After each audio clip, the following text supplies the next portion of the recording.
Guys, in today's video I will be showing you how to fix Capcut green video problem. So the answer is easy, just to go to the settings and then scroll down to the apps section and then go to the search and search Capcuts and then go to the storage, and here you will find this clear cache option. Click on it.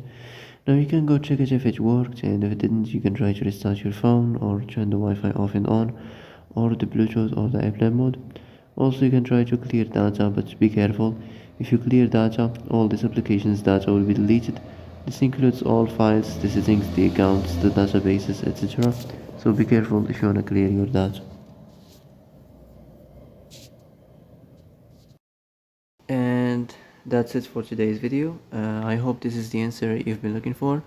If you like this video, don't forget to like and subscribe, and see you in the next video.